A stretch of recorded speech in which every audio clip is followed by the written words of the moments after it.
wanted to talk a little bit about last night's ceremony, what happened, and sort of where I am with it now. So the first thing is, yeah, I absolutely got my ass kicked last night, which is a good thing. That's what I wanted. I came here for something. I didn't want to be leaving with nothing.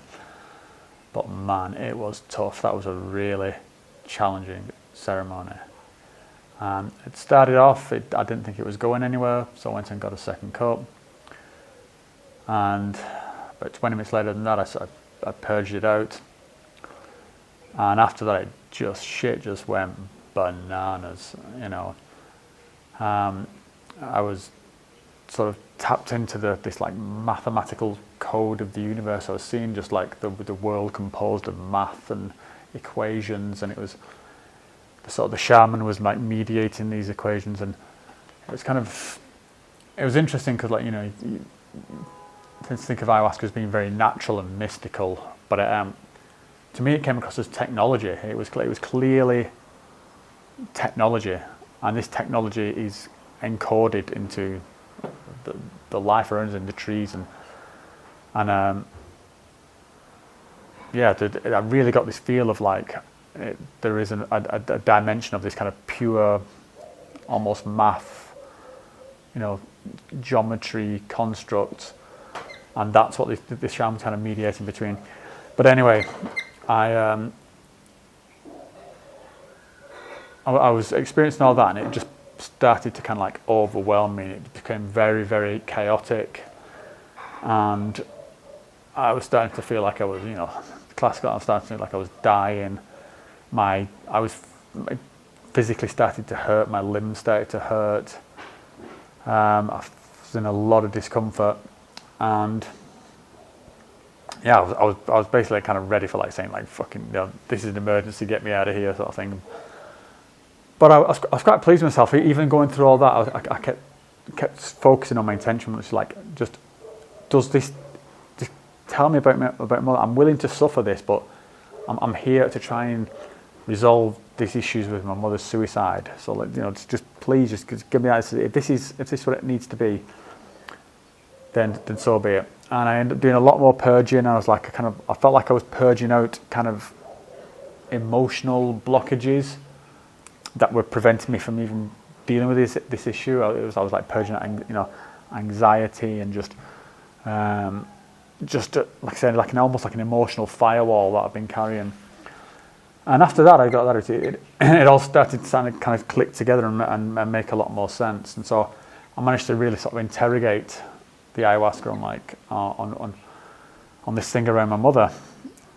And you know, I was like saying, you know, please, you know, show me my mother's love. You know, my expectation was I was expecting some kind of spirit of my mother that I could get to some sort of conclusion with.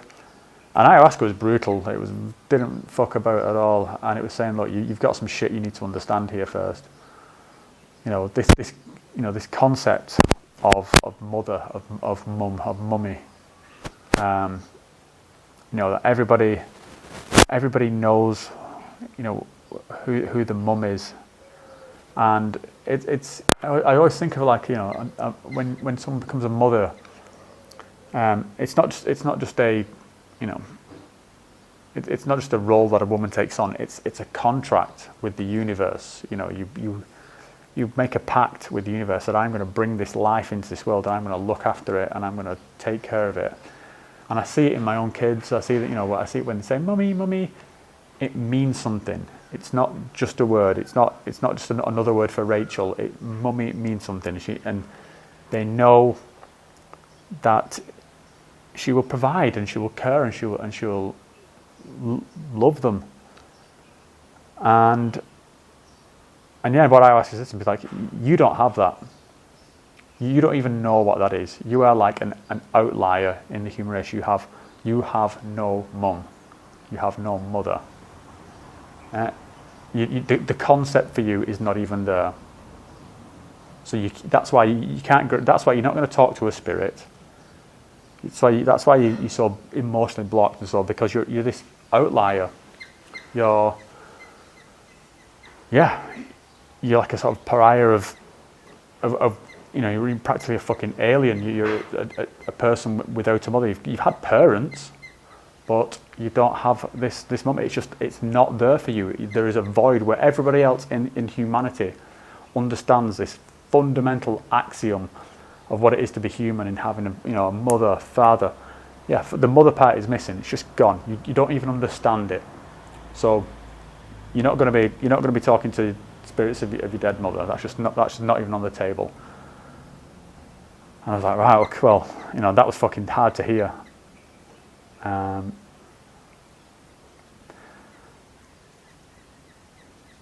Yeah, it was, but it's kind of what I needed to hear. Sometimes you need that sort of tough truth.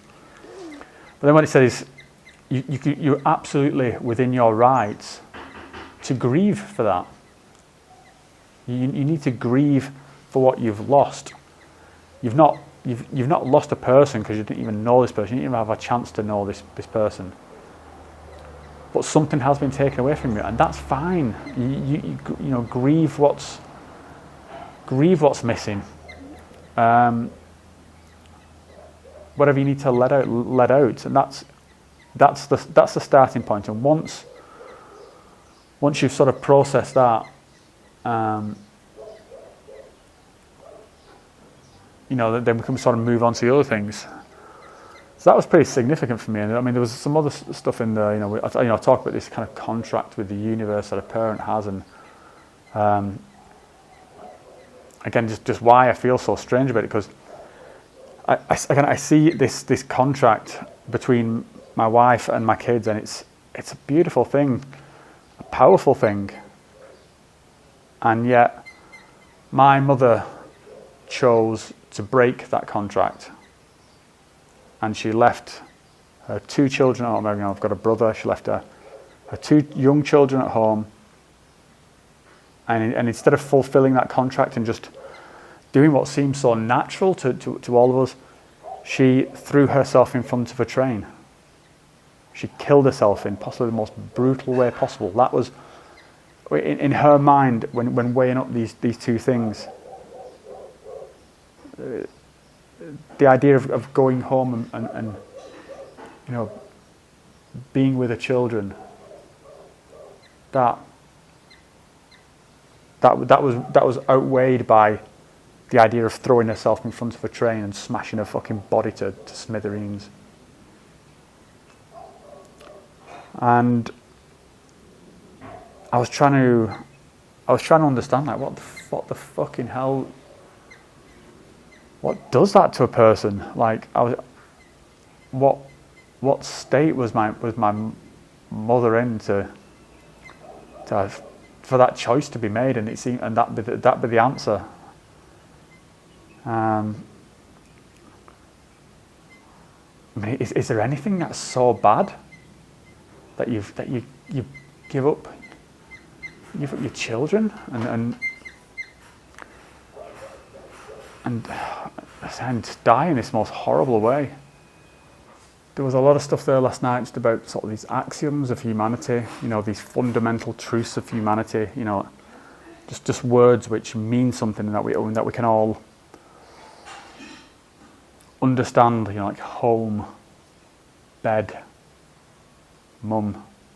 These are like if to say I'm going to bed, like we all know what it means to go to bed. And again, it's just like it's a sacred thing. It's a sacred space to like go to bed and close your eyes and become defenseless for like 8 hours. And it's like again this like contract with the universe. I'm going to do this. I'm going to rest, and keep me safe.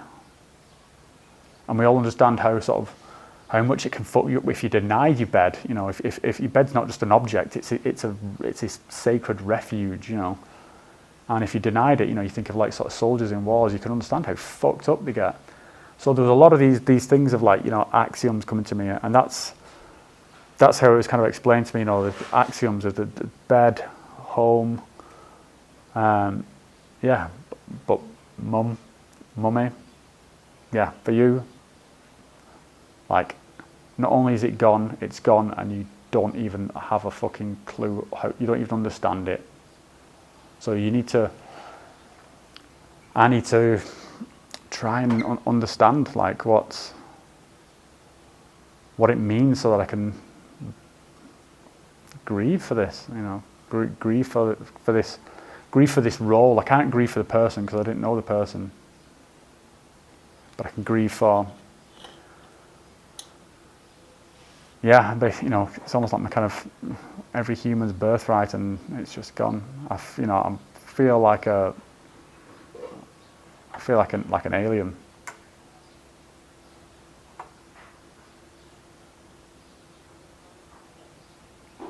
I may as well, like something I was like grown in a vat sort of thing. It's that sort of disconcerting.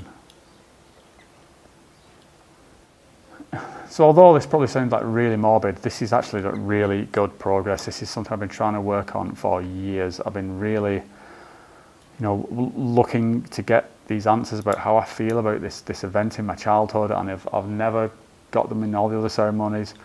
And maybe I just needed to get through those ceremonies to get some other blockages out the way to get here.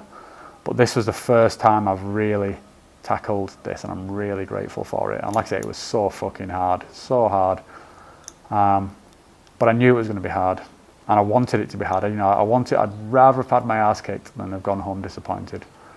So I'm really grateful to Ayahuasca. I'm really grateful to the shaman here. And I'm sort of nervously looking forward to tonight, because there's a lot more to be done tonight. I'm interested to see where we go with it. But it's been a good ceremony. It's what I wanted. I've got a lot to process.